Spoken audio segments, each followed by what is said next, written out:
विशेष गरी अझ नेपाली सेनाको नेतृत्वमा भन्छु म, नेपाल प्रहरीको मात्र होइन, उहाँहरूमाथि खटाउनुपर्छ। उहाँहरूले देशद्रोही कार्य अब गर्न पाउनुहुन्न। जसरी जनयुद्धमा नेपाल विरुद्ध, नेपालका सुरक्षा निकायहरूका विरुद्ध विदेशी लडाकुहरू लिएर आएर चाहिँ नेपाली मार्ने काम गर्नु भएन। यो संसद विघटन गराउनै पर्ने थियो, यो स्थिति ल्याउनै पर्ने थियो। मैले तपाईँसँगकै टेलिभिजन अन्तर्वार्तामा पटक पटक भनेको छु, देशद्रोही र राष्ट्रघातीहरूलाई चाहिँ हामीले कारबाही गर्नैपर्छ। यो राधाकृष्ण मैनालीहरू जस्ता मान्छेहरू, पूर्व राजा ज्ञानेन्द्र जस्ता मान्छेहरू प्रधानमन्त्रीले चाहिँ बोलाएर सङ्कटको समाधान अब के गरी गर्ने भनेर चाहिँ छलफल गर्न सक्नुपर्छ। यो संसद विघटनमा हाम्रो प्रमुख भूमिका छ, म दावाका साथ भन्छु। यो अहिलेको संसद विघटन प्रधानमन्त्रीजीसँग साँठगाँठ छ तपाईँको? कोसँग? प्रधानमन्त्रीजीसँग साँठगाँठ छ तपाईँको? राष्ट्रवादी व्यक्तित्वहरू सबैसँग साँठगाँठ छ। भारतको सद्भावले गर्दा हामी यहाँसम्म आएका हौँ। यो संविधान उहाँहरूको कारणले गर्दा चाहिँ सम्भव भएको हो भन्ने कुरा प्रचण्ड स्वयंले बोलिरहेको अवस्थामा अहिलेका प्रधानमन्त्रीज्यूले त त्यो चाहिँ प्रचण्डकै भाषामा भन्दा निरन्तरतामा क्रमभङ्गता गरिदिनु भएको। चीनले BRI परियोजनाको सुरक्षार्थ गैर सैनिक नेपालबाट लिन खोजिरहेको त्यो 1.5 देखि 2 लाख जनाको बीचमा यो हाम्रो आकलन र यो हाम्रो चीनलाई प्रस्ताव पनि हो। हाम्रो पार्टी नेपालका अध्यक्ष गोविन्द बोहरा ब्रह्माण्डजी, नागरिक अनलाइन टिभीको अर्को बसाइमा यहाँलाई स्वागत गर्न चाहन्छु। जय होस्। अहिले चाहिँ पछिल्लो खास गरिकन यो संसद विघटनपछि विदेशी शक्तिको जुन एउटा चलखेल चलिराखेको छ, यसै बिच चाहिँ जस्तो चीनबाट चाहिँ प्रतिनिधि मण्डलै आएको थियो, चुपचाप चाहिँ यहाँ राष्ट्रपतिदेखि लिएर शेरबहादुर देउवासम्मलाई, केपी ओलीदेखि लिएर चाहिँ झलनाथजीसम्मलाई चाहिँ भेटेर त्यो टोली फर्किसकेको छ। के भयो, कता भयो, कस्तो कुरो पाक्यो भन्ने कुरो त्यति आएको छैन। तर एकजना चाहिँ भारतका चाहिँ प्रतिष्ठित कूटनीतिक भनौँ न करियर डिप्लोमेटकै रूपमा रहेका र नेपालका लागि चाहिँ भारतका राजदूत रहिसकेका त्यहाँका पूर्व विदेश सचिव श्याम शरणजी, जो चाहिँ नेपाल मामलामा दखल राख्ने व्यक्तिको रूपमा चिन्नुहुन्छ, उहाँले चाहिँ लेखेर चाहिँ चीनको यो सक्रियताको बारेमा चाहिँ उहाँले चाहिँ कुरा गर्नुभएको छ। चीनले चाहिँ यहाँ ओलीलाई चाहिँ राजीनामा गराएर चाहिँ भनौँ न अर्को कुनै अविवादित मान्छेलाई चाहिँ प्रधानमन्त्री बनाउने सम्मका कुराहरू आएका छन्। यो लामो प्रसङ्ग जोडेँ मैले यो विदेशी चलखेलको बारेमा, यहाँले कसरी हेर्नु भएको छ? यसलाई अब हामीले धेरै व्याख्या गरेर विश्लेषण गर्नुभन्दा पनि नेपाललाई चुनौती दिएका छन् दुईटै देशले, निष्कर्षको रूपमा हेर्नुपर्छ हामीले। हामीलाई थाहा छ नेपालमा माइक्रो म्यानेजमेन्ट पहिलादेखि थियो।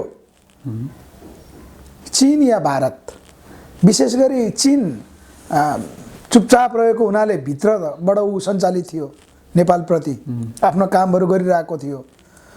भारत चाहिँ यहाँ प्रत्यक्ष रूपमा नेपालमा शासकै उही थियो भन्दा फरक परेन। र अहिले पछिल्लो चरण नेपाल सरकारको कदम अगाडि बढिसकेपछि अब हामी अनुकूल जाने कि नजाने प्रश्न यही हो। त्यसकारण उनीहरूले विकल्पसहित अब विवाद नभएको व्यक्तित्वहरूलाई प्रधानमन्त्री बनाउने चलखेल छ। नेपालमा निर्णायक शक्ति नै त भारत हो, अहिले पनि भारत छ होइन, उनीहरूको डिजाइनमा अगाडि बढ्छ। त्यसकारण त यो नेपालीलाई चुनौती पटक पटक उनीहरूले दिइरहेको भन्ने कुरा हामीले बुझ्नु पर्यो होइन। नेपाली जनताहरू चाहिँ अब सधैँ हामी त्यो तेस्रो लिङ्गी जस्तो भएर बस्ने कि आफ्नो निर्णय आफै लिने अवस्थामा अगाडि बढ्ने त भन्ने कुरा चाहिँ हेर्नुपर्छ। नेपाली जनताले त निर्णय गर्नको लागि आफ्ना प्रतिनिधिका रूपमा यिनै नेताहरूलाई अगाडि सारिसकेका छन् नि त, उनीहरूले नै हो नि त निर्णय गर्ने नेपाली जनताको भावना अनुसार। यसरी बुझ्नु पर्यो, अहिलेसम्मका राजनीतिक नेतृत्वहरू उनीहरूको उठान हेर्ने हो भने 7 सालदेखि 46 सालसम्मको राजनीतिक मुद्दाको रूपमा उनीहरू उठेका थिएनन्। नेपाली जनताले चाहिँ कम्तीमा बहुदलीय प्रतिस्पर्धा भइसकेपछि निकास हुन्छ होला भनेर अहिलेका दलका नेतृत्वहरूलाई चाहिँ एक चरणको परिवर्तन भनेको बहुदलीय प्रतिस्पर्धाको स्थितिमा जनताले पुर्याइदिएको हो। अब त्यसपछि माओवादी जनयुद्ध सुरुवात भयो। अब माओवादी जनयुद्धको चाहिँ हामीले फेरि पृष्ठभूमि केलाउनुपर्छ। त्यो एउटा बहसको च्याप्टर हामीले बनाउने हो भने बनाउन सक्छौँ। त्यो किन उठान भयो भन्ने कुरासँग जोडिन्छ। त्यसकारण माओवादी जनयुद्धलाई हामीले संश्लेषण गरेर हेर्नु पर्यो भने हाम्रो पार्टी नेपालले त निष्कर्ष के निकालेको छ भने 7 सालदेखि 46 सालसम्मको परिवर्तन जो हो नेपालले निकास पाउनेतर्फ अगाडि बढ्दै थियो। भारतीय हस्तक्षेपको विपरीत पनि उनीहरूकै सहयोगबाट चाहिँ यहाँ परिवर्तन भए पनि नेपालबाट चाहिँ अब एउटा स्थिर राज्य व्यवस्थाको चाहिँ विकास हुन्छ भन्ने थियो। त्यसलाई कोल्याप्स गर्नको निमित्त नेपाललाई भारतमा गाभ्ने जो भारतको नीति हो जसलाई हामीले नेहरू नीति भन्छौँ त्यो नीति कार्यान्वयन गराउनुको निमित्त चाहिँ माओवादीले अगाडि बढाइदिएको भन्ने कुरामा चाहिँ दुई मत रहेन होइन। हजुर। त्यसपछि पनि 2072 असोज 3 को संविधान जसरी बन्यो त्यो संविधानै नेपाल विपरीतको संविधान थियो हामीले भन्यौँ पहिलादेखि। त्यो चाहिँ धेरै हामीले मात्र होइन धेरै विशेषज्ञहरू बुद्धिजीवीहरूले भनिसक्नु भएको छ र प्रबुद्ध व्यक्तिहरूले पनि भनिसक्नु भएको छ होइन। यस अर्थमा त्यो संविधान कार्यान्वयन हुनै सक्दैन थियो। जुन 2072 असोज 3 गतेको संविधान कार्यान्वयन त हुन सक्दैन थियो। त्यो नसक्ने भइसकेको परिस्थितिमा भारतले नेपाल नीति जो छ हस्तक्षेपकारी नीति जो छ त्यसलाई निरन्तर कार्यान्वयनमा लिएर जान खोजेको हो। त्यसकारण अहिले पछिल्लो चरण पनि के हो त भन्दा नेकपा मार्फत नेकपा एक भइसकेपछि त्यसमा के भनाइ छ भने हाम्रो उत्तरी छिमेकीले चाहिँ कम्युनिस्टहरूले एक बनाइदियो भन्ने जो छ त्यो एक बनाइसकेको परिस्थितिमा चाहिँ यहाँका सारा पृष्ठभूमि यहाँको चाहिँ सूक्ष्म व्यवस्थापन जसरी भारतले गरिदिँदै आएको थियो त्यो त फुत्किने भयो। त्यो फुत्किने अवस्था भइसकेपछि फेरि पनि अहिले नेकपाभित्रको चलखेल भनेको हाम्रो यहाँका राजनीतिक नेतृत्वहरूको अदूरदर्शिताको परिणाम भनेको चाहिँ अब चीन या भारत अब नेपालमा कसले चाहिँ एकलौटी व्यवस्थापन गर्ने भन्ने कुरासँग चाहिँ जोडेर हेर्नुपर्छ। श्याम शरणजीको भनाइ पनि त्यही हो। हजुर। अब त यहाँले भनेअनुसार जस्तो चाहिँ नेहरू डक्ट्रिन जो चाहिँ नेपाललाई भारतको एउटा हिस्साका रूपमा हेर्ने जस्तो जुन उहाँहरूको चाहिँ त्यहाँ सिद्धान्त थियो अब त्यो सँगसँगै यहाँले भन्नुभयो त्यसैलाई चाहिँ एउटा मूर्त रूप दिन मटेरियलाइज गर्नको लागि चाहिँ माओवादी जनयुद्धको उठान भयो नेपालमा 2052 सालमा भन्ने तपाईँको चाहिँ यसमा चाहिँ तपाईँको चाहिँ दाबी छ होइन त त्यो हिसाबले? यो हाम्रो पार्टी नेपालको चाहिँ निष्कर्ष त्यही हो। माओवादी जनयुद्ध किन उठान भयो भन्ने कुरामा त्यसका मूल नेतृत्वहरू भनेपछि अहिले सत्तारूढ दल जुन थियो अब अहिले त फुटेर तितर बितर दुईटा फ्याक्ट भइसकेको अवस्था छ। यो फुट पनि त्यसैसँग जोडेर आउँछ? जोडिन्छ। अहिलेको सरकारको कारणले गर्दा अहिलेका प्रधानमन्त्रीले त्यो कुरा देख्नु भएको छ। यो बीचका गतिविधिहरू देख्नु भएको छ। त्यसकारण प्रधानमन्त्रीले चाहिँ नेपाल राष्ट्रलाई मैले निकास दिन खोज्दै पनि मैले काम गर्न सकिनँ भनेर जुन उहाँले भनिरहनु भएको छ नि राज्य व्यवस्थापन गर्न सकिनँ भन्ने कुरा जो गरिरहनु भएको छ त्यो त्यही कडीसँग जोडेर हामीले हेर्नुपर्छ। भनेपछि यसो भनौँ न यहाँले भने जस्तो उत्तरी छिमेकी चाहिँ नेपालमा एउटा सत्तारूढ कम्युनिस्ट अर्थात् उहाँहरूसँग जो चाहिँ स्थायित्वको लागि लामो समयसम्म एउटा सम्बन्ध बनाउन सकिन्थ्यो भन्ने हिसाबले चाहिँ उहाँहरूले चाहिँ एउटा कम्युनिस्टहरूको चाहिँ एउटा मूल पार्टी चाहनु भएको अवस्था थियो। त्यही भएर एकताको पक्षमा उत्तरी छिमेकी थियो।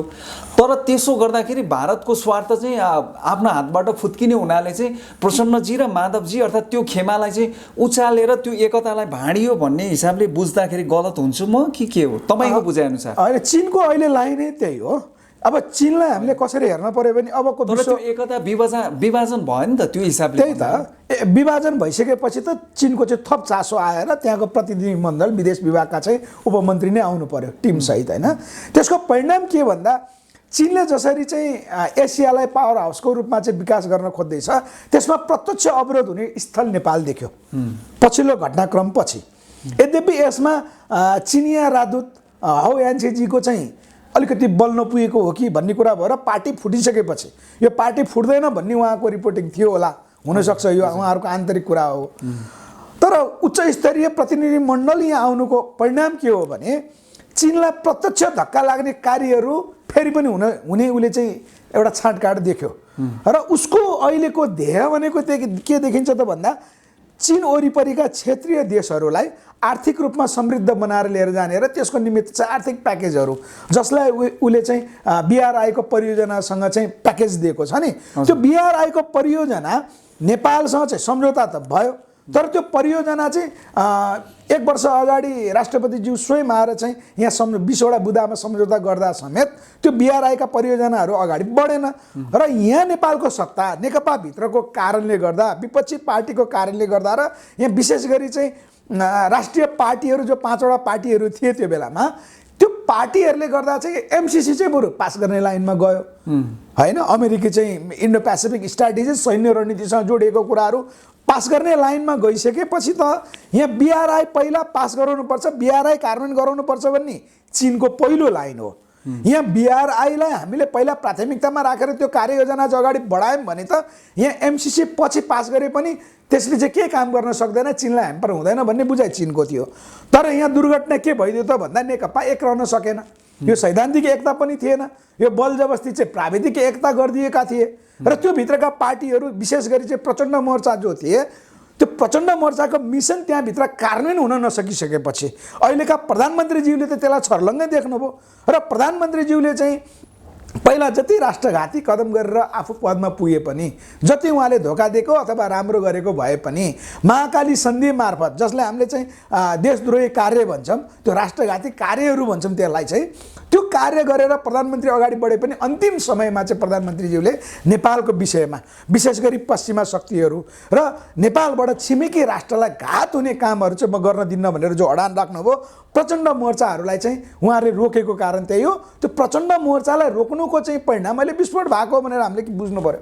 अब यो के हुन्छ त सर, दुईटा पक्ष भइसकेको छ, चुनाव भनिया छ, चुनाव हुन सक्ने अवस्था देखिँदैन हाम्रो एउटा साधारण विश्लेषणले, तर प्रधानमन्त्रीजीले चुनाव चाहिँ वैशाखमा हुन्छ भनिराख्नु भएको छ। यतापट्टि चाहिँ जस्तो चाहिँ प्रचण्डजी उहाँको चाहिँ समूह यो संसदै चाहिँ पुनर्स्थापना हुनुपर्छ भन्ने हिसाबले उहाँहरू लागिराख्नु भएको छ, अदालतमा एउटा फैसला अड्केको अवस्था पनि छ। अब यो एउटा एकदमै भनौँ न यो चाहिँ एकदमै अप्ठ्यारो अवस्थामा मुलुक छ नि त, होइन?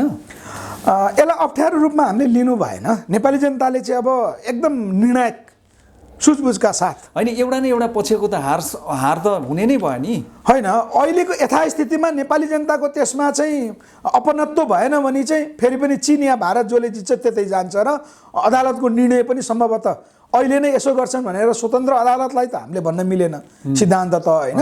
तर व्यवहार त के देखिन्छ भन्दाखेरि चीन या भारत जसले जिते पनि चीनको अहिले प्राथमिकता भनेको संसद पुनः स्थापना गरेर नेकपा मिल भन्ने छ।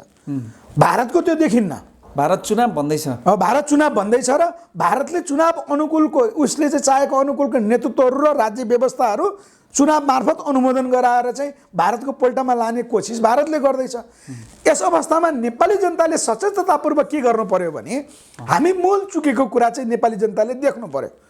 मूल चुकेको कुरा हामीले भनेको के हो भने नेपालको चाहिँ आगामी मार्गचित्र, जसलाई हामीले राष्ट्रिय नीति भनेका छौँ, नेपाल मार्ग त छैन नि हाम्रो, होइन?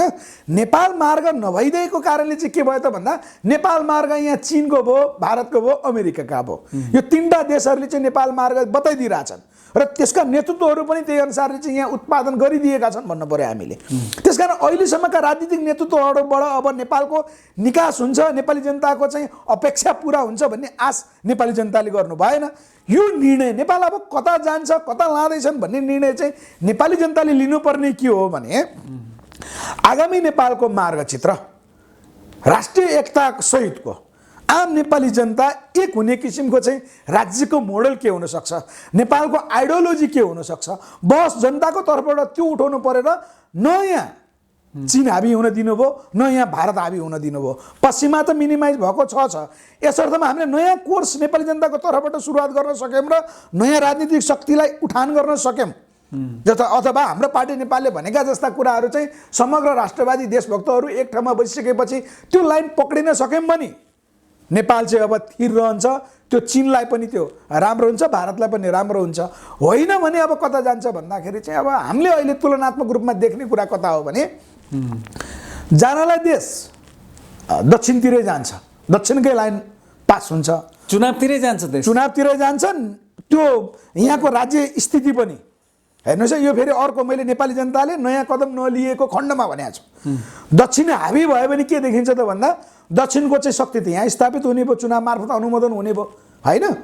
त्यो खण्डमा चाहिँ यहाँ चीन नेपालमा त छोड्नेवाला छैन उसले। अब विश्वलाई जितेर ऊ एसियालाई पावर हाउसको रूपमा विकास गर्न खोज्दैछ भने नेपालमा दक्षिणी शक्तिलाई एकलौटी शासन गर्न दिन्छ त भन्ने कुरासँग जोडिन्छ। यो भनेको चाहिँ चीन र भारतको समझदारी के छ त्यतातिर अगाडि बढ्छ। मैले यो अवस्थामा देख्छु नेपाल त्रिपक्षीय भिडन्त, हजुर, चीन र भारत प्लस अमेरिकाको त्रिपक्षीय भिडन्तमा जाने चाहिँ मैले आकलन गर्छु। जस्तो नि गत वर्ष चाहिँ चीनका राष्ट्रपति सी जिनपिङको जुन नेपाल भ्रमण थियो, त्यो भ्रमणमा पनि एउटा उहाँको चाहिँ प्रसङ्ग आएको थियो कि जस्तो नेपालमा चाहिँ चीन विरोधी गतिविधि गर्नेहरूको चाहिँ भनौँ न यो चाहिँ हड्डी नै चाहिँ पिसिदिने कुरा पनि मिडियामा धेरै आए, होइन? अब त्यो हिसाबले एग्रेसिभ रूपमा चीन आउन त सम्भव छ नि त। भोलि उसको खिलाफमा यहाँको भूमि प्रयोग भयो, यहाँको चाहिँ होइन उसको इन्ट्रेस्ट विपरीत गयो भने त त्यो पनि त होला नि त होइन। खास गरिकन तिब्बतको कुरादेखि लिएर हरेक कुरामा चीन त अत्यन्त सेन्सिटिभ छ नेपालको लागि। त्यहाँको विदेश मन्त्रालयका व्यक्तिहरू पनि बोलिराखेका छन् नेपाल र चीनको चाहिँ अत्यन्त सौहार्दपूर्ण सम्बन्ध हो, हामी असल छिमेकी हौँ भनेर बार यसमा फोकस राखेको अवस्था छ। चीन चाहिँ अलिक अगाडि आए जस्तो लाग्छ क्या पहिला हेर्दाखेरि। पहिला चाहिँ पछाडिबाट चाहिँ भनौँ न गतिविधि गर्ने देश हो, अहिले चाहिँ फ्रन्टमै आएर यस्तो पनि लाग्छ कि भारतभन्दा पनि एक कदम अगाडि चीन चाहिँ अहिले आएको हो कि जस्तो लाग्छ क्या। तपाईँको बुझाइ के छ यसमा? अनि यही नै हो। अब चिनिया राष्ट्रपतिको अहिलेसम्मको सबभन्दा कडा भाषा भनेकै त्यही हो। चीन विरुद्ध गतिविधि नेपालबाट जसले गर्छ त्यसको हामी हड्डीको धुलो बनाइदिन्छौँ भन्ने प्रत्यक्ष उहाँको विषय हो। र त्यसपछि नै हो होइन नेपालमा त्योभन्दा कडा त अरू के नै हुनसक्छ र। त्यही त यो भनेको चाहिँ नेपालमा आर्थिक रूपले चीनले चाहिँ बाँधिसकेको जस्तो हामीले भन्न सक्छौँ। र नेपालमा चीन के चाहन्छ भने अप्रत्यक्ष चीनको बोर्डर नेपालको तराई क्षेत्रमा चाहन्छ। हेर्नुहोस् है, त्यसको चाहिँ इङ्गित हामीले त्यसरी लिनु पर्यो। अब चीनको बुझाइ के छ भने 62-63 को परिवर्तनभन्दा अगाडि जस्तो नेपालको उत्तरी क्षेत्रमा चीनले चाहिँ 7-8 हजार सेनाको एराउन्डमा चाहिँ उसले सुरक्षा दिइरहेको थियो। भनेको 7-8 हजार सेनाले चाहिँ त्यहाँको सुरक्षा गरिरहेका थिए। त्यस्तो विकट तिब्बतमा होइन। त्यो समयभन्दा पछिबाट चाहिँ के देखियो भन्दा अहिले 1.5 लाखसम्म सेना पुर्याउनु परेको त्यो विकटमा। चिनिया सेना 1.5 लाखजनाले सुरक्षा दिनु भनेको त उसको लागि त निकै ठुलो खर्च हो। र चीनको प्रस्ताव नेपाललाई के देखिन्छ भने त्यो गरेको होला जहाँसम्म लाग्छ, यो सरकारले जान्ने कुरा हो। बरु त्यो बजेट हामी कटौती गर्छौँ, नेपाल विकास गरेर BRI को परियोजना मार्फत आफ्नो प्याकेजहरू लिएर जाऊ, सफ्ट लोन लैजाऊ, चलाऊ। चीनलाई प्रत्युत्पादक हुने कार्य नेपालबाट नगर भने चीनको जो हो यो सँगसँगै हामीले बुझेअनुसार हेर्नुहोस् है, हामी नि त्यो बाटोमा चाहिँ हामी पनि जान्छौँ। हाम्रो पार्टी नेपालले पनि नेपालको चाहिँ असंलग्न परराष्ट्र नीति हुँदाहुँदै पनि छिमेक नीति पहिलो भनेका छौँ र हामी पनि त्यो बाटोतिर जान्छौँ। त्यो बाटो भनेको के देख्छौँ भन्दा चीनले BRI परियोजनाको सुरक्षार्थ गैर सैनिक नेपालबाट लिन खोजिरहेको त्यो 1.5 देखि 2 लाखजनाको बीचमा यो हाम्रो आकलन र यो हाम्रो चीनलाई प्रस्ताव पनि हो। हेर्नुहोस् है, गैर सैनिक नेपालबाट गैर सैनिक नेपाली त्यो BRI को सुरक्षाको निमित्त चीनले लिनुपर्छ भन्ने हाम्रो प्रस्ताव पनि हो। र त्यो BRI को परियोजनालाई नेपालले कार्यान्वयन गर्नुपर्छ भन्ने पनि हो होइन। चीनले त्यो प्रस्ताव नेपाललाई 1.5 लाखजना मान्छे चाहिँ ठ्याक्कै कुन उनीहरूको ड्युटी र रेस्पोन्सिबिलिटिज भन्छ नि काम कर्तव्य र अधिकार चाहिँ कस्तो खालको होइन। मैले अहिले यो यस्तो भनेर त किन भन्ने होइन, अर्धसैनिक हो कि के हो? अहिलेलाई अर्धसैनिक BRI परियोजनाको सुरक्षार्थ जसरी हामीले नेपालमा माओवादी जनमुक्ति सेनालाई चाहिँ औद्योगिक सुरक्षा बलको रूपमा गठन गर्नुपर्छ, सीमा सुरक्षा बलको रूपमा गठन गर्नुपर्छ भन्ने जो एउटा प्रस्ताव गरेका थियौँ नि त हामीले होइन। पूर्व माओवादी जनमुक्ति सेनाका साथीहरूलाई चाहिँ त्यतातिर लानुपर्छ र व्यवस्थापन गर्नुपर्छ भन्दा त प्रचण्डजीहरू त त्यता जान्न मान्नु भएन, किनभने उहाँहरू त परिचालित हुनुहुन्थ्यो नेपालको चाहिँ पक्षमा। उहाँहरूलाई त्यहाँ पुर्याउने साथीहरूलाई, घाइते जनमुक्ति सेना साथीहरूलाई सम्बोधन नगरेको कुरा जनमुक्ति सेनाले चाहिँ त्यो असन्तुष्टि पनि त राखेको छ भने हाम्रो चाहिँ भनाइ के हो भने BRI परियोजना नेपालको लागि चाहिँ विकास निर्माणको निमित्त आधार भएको हुनाले होइन हामीले यहाँबाट चाहिँ पश्चिमा मुलुकमा चाहिँ सुरक्षा पठाउनुको सट्टा चाहिँ एउटा युवा फोर्स त्यो नेपालको विकासको लागि, त्यो सुरक्षाको लागि पनि र चीनलाई जो नेपालमा असुरक्षा हुने जो शङ्का जहिले पनि भइरहेको छ त्यो चाहिँ फुलफिल गर्नको निमित्त हाम्रो प्रस्ताव हो। र मलाई जहाँसम्म लाग्छ चीनले BRI परियोजना मार्फत सिधै नभने पनि कुनै न कुनै माध्यमबाट यो चाहिरहेको छ। त्यसकारण चीनले नेपालमा त्यो स्थिर सत्ता चाहनुको कारण त्यहाँ हो। एउटा कुरा चाहिँ म कहाँनिर कन्फ्युज भयो भने यहाँ भनिराख्नु भएको छ चीन चाहिँ नेपालमा संसद पुनर्स्थापना गर्न चाहन्छ र भारत चाहिँ चुनावमा जान चाहन्छ र अहिले जुन सत्तारूढ दलको विभाजन छ त्यसमा चाहिँ हजुरको सत्तारूढ अर्थात् सत्तामा रहेका प्रधानमन्त्री KP शर्मा ओलीजी जसको अलिकति एन्टी इन्डियन छवि, भारत विरोधी छवि पनि छ कम्तीमा अहिलेसम्म त्यो जेनतेन जोगिराखेकै अवस्था छ। उहाँ चाहिँ चुनावको पक्षमा हुनुहुन्छ, फेरि जसलाई चाहिँ अलिकति भारत पक्ष भारतद्वारा चाहिँ परिचालित भनिराख्नु भएको छ उहाँहरू चाहिँ फेरि चीन को किता जस्तो देखियो क्या। यसलाई कसरी हेर्ने?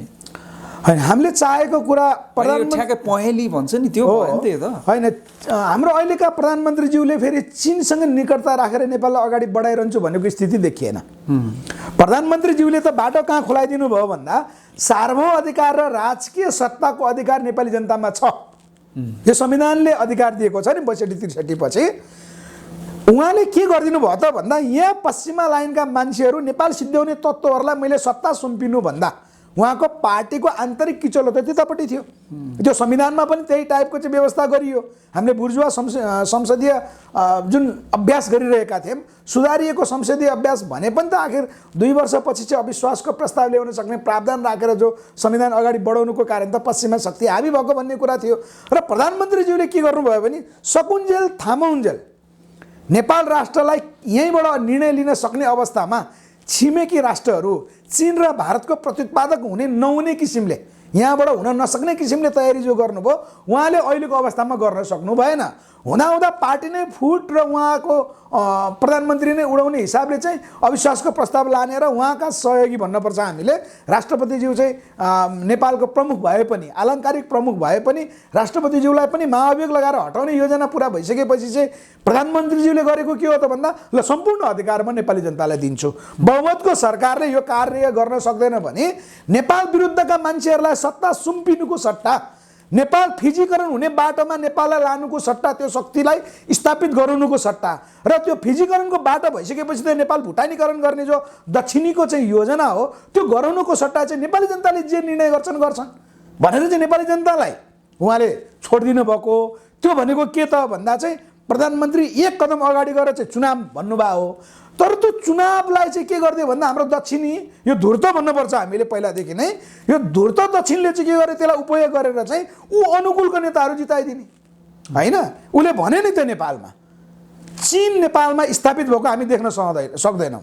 र विशेष गरी तराईको पार्टीहरू है जसले चाहिँ यहाँ नाकाबन्दी लगाएको थियो, नाकाबन्दी चाहिँ इन्डियाले लगायो तर तराईका चाहिँ 2-4 जना नेताहरू बोर्डरमा गएर बसिसकेपछि चाहिँ नाकाबन्दी हामीले गरेको हो भन्ने जसले चाहिँ नाक फुलाएका थिए, ती तत्त्वहरूको सुरक्षा हाम्रो जिम्मेवारी हो भनेर चाहिँ श्याम शरणले बोल्नु भनेको तराईको नेताहरूलाई स्थापित गराउन चाहन्छ भनेको। नेपाल फिजीकरणको बाटो हुँदै भुटानीकरण गराउनलाई यो धुर्त दक्षिणी चाहन्छ भने प्रधानमन्त्रीले चाहिँ उसलाई सहयोग गरेको होइन, अधिकार नेपाली जनताले दिनुभएको छ। त्यसकारण प्रधानमन्त्रीलाई अहिले नेपाली जनताले सहयोग गर्नुपर्छ भने हो। भनेपछि अबको चुनावमा चाहिँ केपी ओलीजीलाई नै हामीले जिताउनु पर्यो, उहाँलाई 2/3 दिनु पर्यो।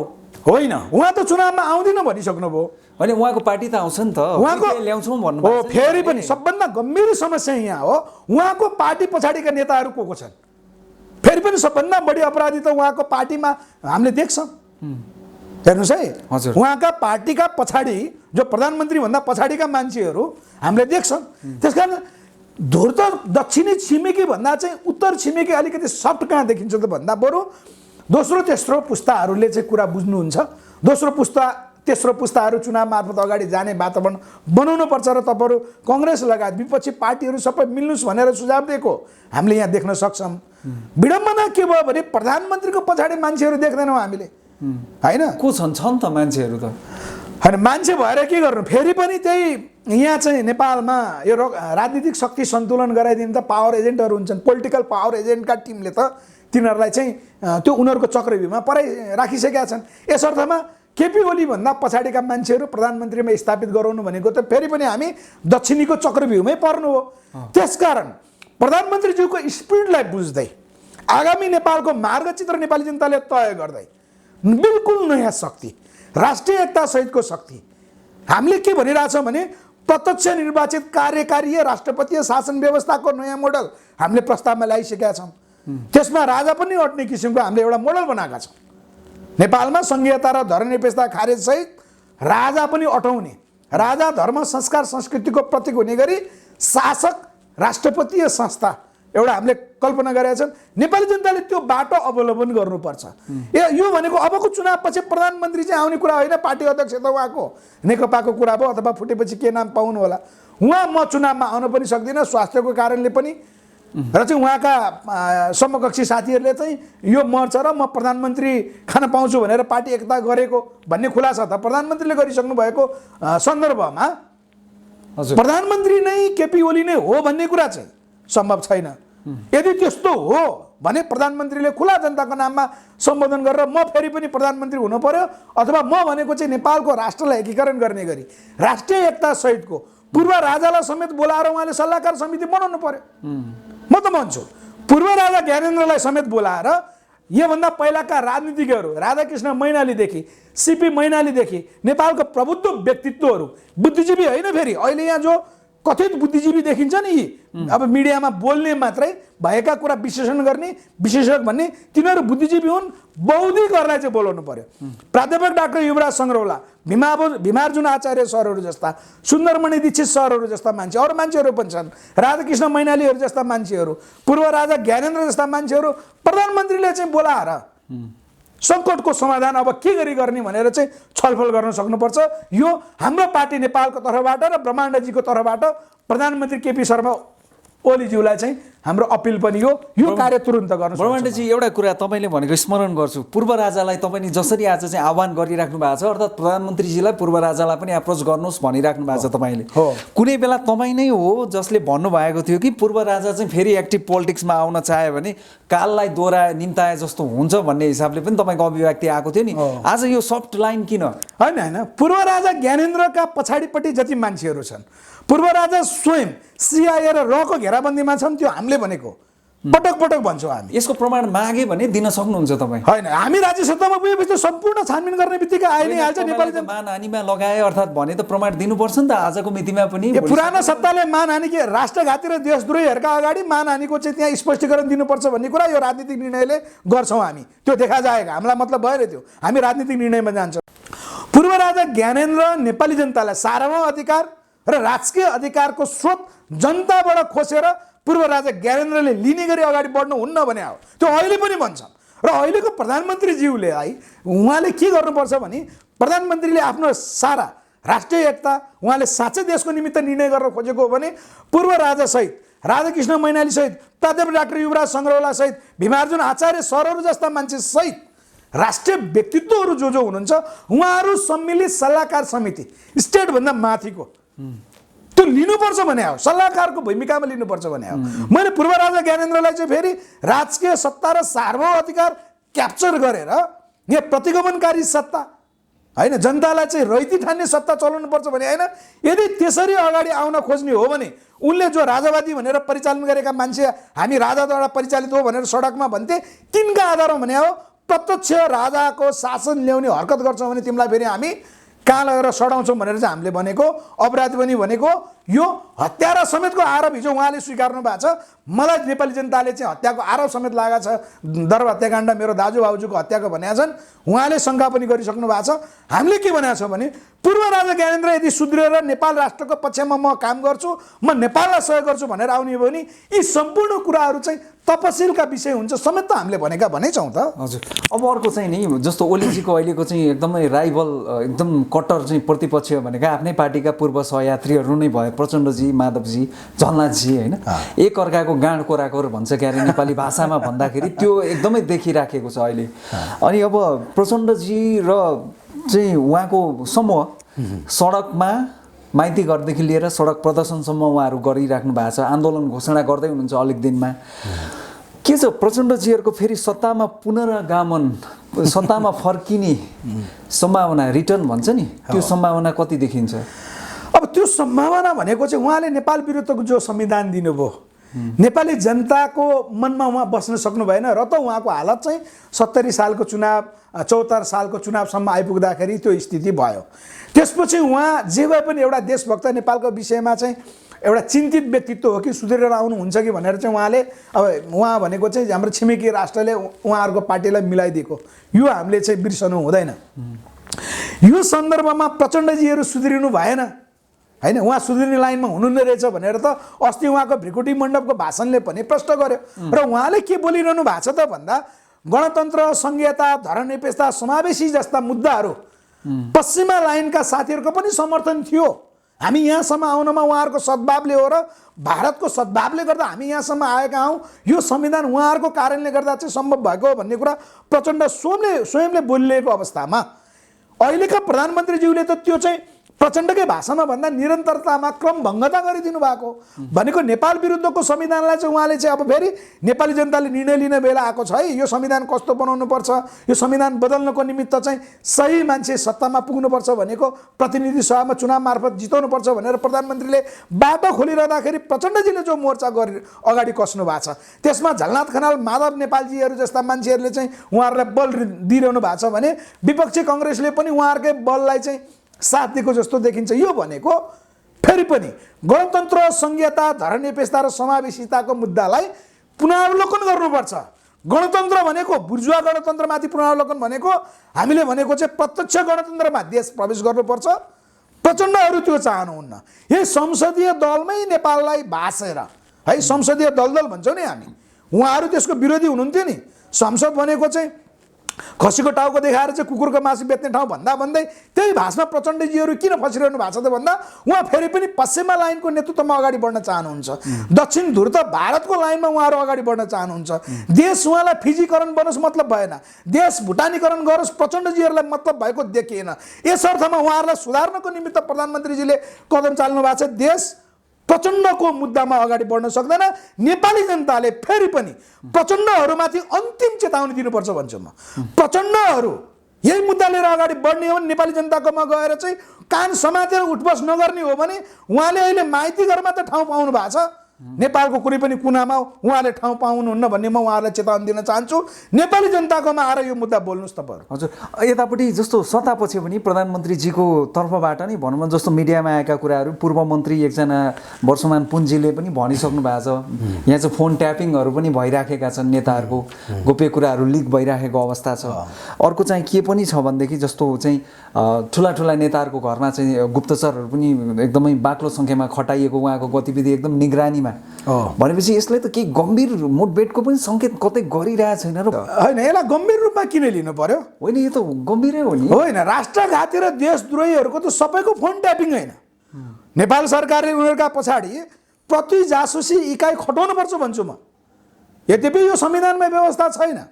प्रति जासुसी इकाइ नेपाल भित्र चाहिँ यहाँ विदेशी जासुसहरू, पावर एजेन्टहरू चाहिँ उनीहरूलाई डिल गर्छन्। यी सम्पूर्ण गुप्तचरीका कुराहरू चाहिँ नेपालमा पावर एजेन्टहरूले डिल गर्छन् र को पार्टीलाई माथि ल्याउने, कोलाई सत्तामा पुर्याउने, को नेतालाई माथि ल्याउने कार्यहरू चाहिँ पावर एजेन्टहरूले गर्छन् भने कि नेपाल सरकारले त्यो गर्न नहुने हो। त्यसकारण राष्ट्रघाती र देशद्रोहीहरूमाथि फोन ट्यापिङ मात्र होइन, तुरुन्त राष्ट्रपतिज्यूको त्यो अध्यादेश मार्फत प्रति जासुसी इकाइ गठन गरेर, विशेष गरी अझ नेपाली सेनाको नेतृत्वमा भन्छु म, नेपाल प्रहरीको मात्र होइन, उहाँहरूमाथि खटाउनुपर्छ। उहाँहरूले देशद्रोही कार्य अब गर्न पाउनुहुन्न। जसरी जनयुद्धमा नेपाल विरुद्ध, नेपालका सुरक्षा निकायहरूका विरुद्ध विदेशी लडाकुहरू लिएर आएर चाहिँ नेपाली मार्ने काम गर्नु भएन, नेपाली सुरक्षा निकायमाथि गर्नु, यो काम देशद्रोही कार्य होइन। अनि अहिले पनि यहाँ चाहिँ वर्षमान पुन कसले के भने भनेर चाहिँ त्यही कार्य गर्न छुट दिनुपर्ने। त्यसकारण नेपाली जनताले यो कुरा बुझेका छन्। नेपाल सरकारले अझ कडा गर्नुपर्छ भन्छु म। यो नेपाल सरकारलाई चाहिँ अझ एक कदम अगाडि बढाउनुहोस्। उनीहरूलाई चाहिँ चुई काहीँ केही गर्न दिनुहुन्न।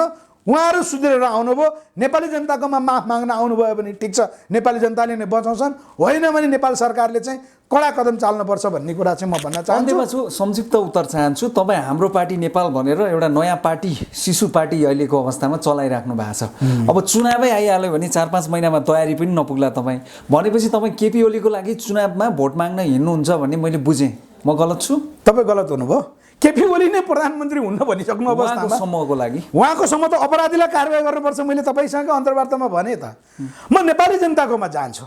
हाम्रो पार्टी नेपाल शिशु पार्टी होइन। यो नेपाली जनतालाई भ्रम नहोस्। यद्यपि हामी अहिले भूमिगत छौँ।